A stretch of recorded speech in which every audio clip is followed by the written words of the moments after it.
दोस्तों क्या हुआ जब एक शख्स ने संजय दत्त की फिल्म से इंस्पायर होकर दो लोगों को कत्ल कर दिया और किस तरह धूम 2 के हीरो को देखकर एक बंदा रियल में चोर बन गया। प्लस कैसे एक आशिक ने शाहरुख खान की मूवी को देखकर एक लड़की को किडनैप कर लिया। आज के इस वीडियो में मैं आपको हिंदी फिल्मों से इंस्पायर होकर क्रिमिनल बनने वाले आम लोगों के बारे में बताने जा रहा हूं। तो शुरू करते हैं अपना काउंटडाउन। खलनायक। दोस्तों वैसे तो दुनिया में संजय दत्त के बहुत सारे फैंस मौजूद हैं और इनकी मूवीज को भी बहुत ही पसंद किया जाता है, लेकिन ये मूवी संजय दत्त की सबसे ब्लॉकबस्टर मूवीज में से एक थी। इस फिल्म में संजय दत्त एक गैंगस्टर बना होता है जो पैसों के लिए लोगों का मर्डर करता है। लेकिन ये जो शख्स आप देख रहे हैं, इसने खलनायक के संजय दत्त को इतना सर पर सवार कर लिया कि रियल लाइफ में लोगों की सुपारियां लेना शुरू कर दी। इस साइको ने खलनायक मूवी के संजय दत्त से इंस्पायर होकर एक नहीं बल्कि दो मर्डर किए, जिनके लिए इसे भारी रकम भी दी गई थी। इवन इस बंदे ने एक पुलिस ऑफिसर को भी मारने की कोशिश की, लेकिन पुलिस ने इसे रंगे हाथों पकड़ लिया और जेल में डाल दिया।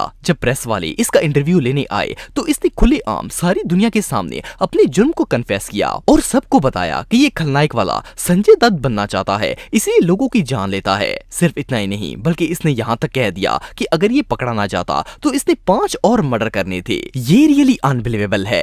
मैं इसलिए हत्या कर रहा था, मुझे नाम चाहिए खलनायक। खलनायक देखे जी। संजय दत्त तो क्या संजय दत्त बनना चाहते हैं? संजय दत्त ही हूँ जी मैं।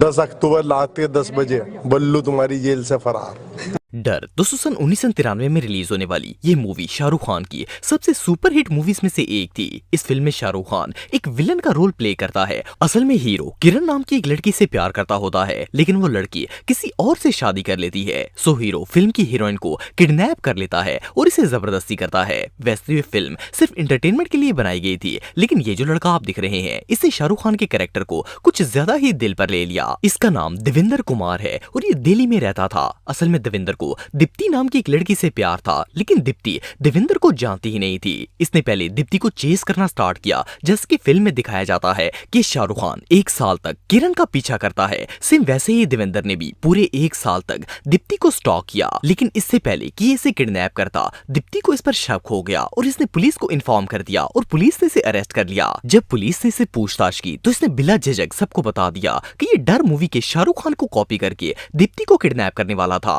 इवन ये लड़का इस फिल्म को इस हद तक सीरियस लिया गया था कि शाहरुख खान के एक एक्ट को रियल लाइफ में परफॉर्म करना स्टार्ट कर दिया। अब इससे बड़ी हमाकत और भला क्या हो सकती है। ये शाहरुख खान की जो फिल्म है डर, ये इसने एक्सेप्ट किया है। वो इसको अपने आसपास पाता था, उस कैरेक्टर को अपने आसपास, कि मैं इसी टाइप की कुछ जिंदगी जी रहा हूँ और मैं इसको कर ले जाऊंगा।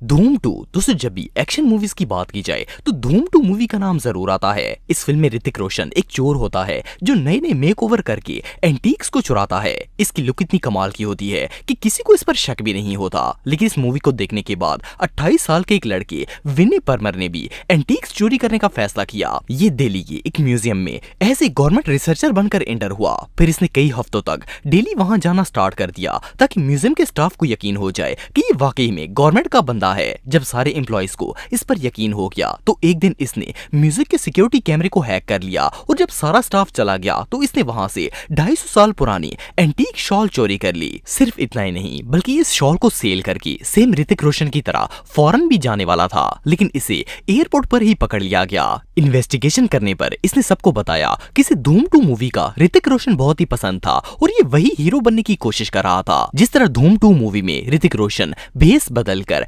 एंटीक्स को चुराता है, ये भी वैसे ही करने की कोशिश कर रहा था, लेकिन पकड़ा गया। ये सच में हमाकत है। स्पेशल 26। दोस्तों अक्षय कुमार की ये मूवी मास्टरमाइंड क्रिमिनल्स पर बेस्ड थी। इसमें हीरो का एक ग्रुप सीबीआई एजेंट बनकर फेक रेड मारता है और अमीरों को लूट लेता है। पुलिस इन्हें पकड़ने में हमेशा ही नाकाम हो जाती है। वैसे तो ये फिल्म काफी मजेदार थी, लेकिन इसने रियल क्रिमिनल्स को भी काफी ज्यादा इंस्पायर कर दिया। इंडिया के इलाके महाराष्ट्र में रहने वाले एक गैंग ने जब ये मूवी देखी तो इनके दिमाग में भी एक ऐसी ही रॉबरी करने का ख्याल आया। इन्होंने फेक सीबीआई ऑफिसर्स बनकर एक बहुत बड़े बिजनेसमैन के घर में रेड मारी और 21 लाख रुपए चोरी कर लिए। लेकिन इससे पहले कि ये शहर से फरार हो पाते, इस बंदे ने पुलिस को इन्फॉर्म कर दिया और पुलिस इन्हें पकड़ने में कामयाब हो गई। एनीवे पुलिस ने इन गैंगस्टर से कैश तो निकलवा लिया, लेकिन जब इनसे पूछताछ की गई तो इन्होंने बताया कि ये अक्षय कुमार की स्पेशल 26 फिल्म से इतने इंस्पायर हुए कि इन्होंने सेम इसी कॉन्सेप्ट पर चोरी करने का प्लान बनाया था। लेकिन बहरहाल इनका प्लान बुरी तरह फेल हो गया और ये लोग पकड़े गए। इनकम टैक्स के अधिकारी, सरकारी अधिकारी बताते हुए दरवाजा खोलने को बताया। उन्होंने बोला कि उनको ये जानकारी थी कि कुछ अवैध रूप का संपत्ति उनके पास है, काला पैसा उनके पास है, और अगर वो जानकारी नहीं देंगे तो उनके ऊपर कार्रवाई की जाएगी, अरेस्ट की जाएगा। पैसा उन्होंने उनका जमा किया। उसके बाद लगभग जो फैमिली के 4 मोबाइल से, सारे हाई एंड मोबाइल, लगभग 1.25 लाख के मोबाइल है, वो भी उन्होंने लिए।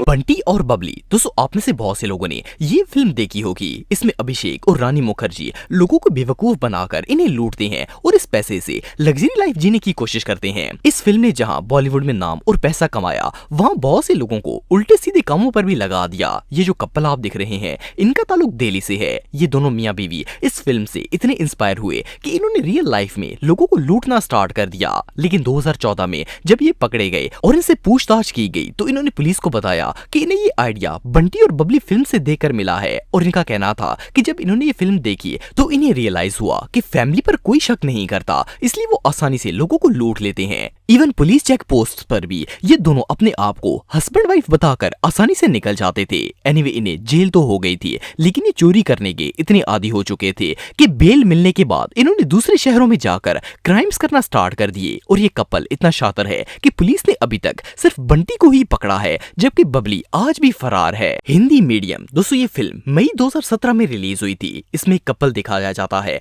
जो अपनी बेटी के एडमिशन के लिए अपना फाइनेंशियल स्टेटस छुपाते हैं। वैसे तो ये लोग काफी अमीर होते हैं, लेकिन अपनी बेटी को गवर्नमेंट स्कूल में दाखिल करवाने के लिए ये दोनों मिडिल क्लास की जिंदगी गुजारना स्टार्ट कर देते हैं। वैसे तो ये मूवी लोगों में एक पॉजिटिव चेंज लाने के लिए बनाई गई थी, लेकिन दिल्ली में रहने वाले एक बिजनेसमैन ने इस फिल्म से इंस्पायर होकर गवर्नमेंट को ही चूना लगा दिया। ये एक अच्छा खासा अमीर इंसान था जिसकी इनकम करोड़ों में थी। इवन ये हर साल 5-6 लाख रुपए टैक्स भी पे करता था। 2013 में इसने अपने बेटे को स्कूल में एडमिशन दिलवाने के लिए एक EVS फॉर्म भरा, जिसमें इसने फेक ID लगाकर अपना एड्रेस वहां के स्कीम हाउस में बताया और इसने बताया कि ये साल के 67,000 रुपए कमाता है। कई साल तक ये मुसलसल हुकूमत को बेवकूफ बनाता रहा और इस बंदे की हकीकत पता नहीं चल सकी। लेकिन अनफॉर्चुनेटली जब इसने अपने दूसरे बच्चे के भी एडमिशन के लिए यहीं पर जाने की कोशिश की तो अथॉरिटीज को इसकी सारी साइकी समझ में आ गई और इन्होंने इसे रंगे हाथों पकड़ लिया। जब इन्वेस्टिगेशन की गई तो इसने पुलिस वालों को बताया कि ये हिंदी मीडियम मूवी से इतना इंस्पायर हुआ कि इसे आइडिया आया कि क्यों ना यही तरीका इस्तेमाल करके अपने आप को गरीब दिखाया जाए और टैक्स से बचा जाए। एनीवे जो भी हो, इससे साबित होता है कि बॉलीवुड की मूवी लोगों पर रियल लाइफ में कितना ज्यादा असरअंदाज होती है। तो दोस्तों आज के लिए बस इतना ही। उम्मीद आपको वीडियो पसंद आई होगी। अगर आप मुझे इंस्टाग्राम पे फॉलो करना चाहते हैं तो दी हैदर टीवी पे आप मुझे फॉलो कर सकते हैं। मिलता हूं आपसे नेक्स्ट वीडियो में, तब तक के लिए अल्लाह हाफिज।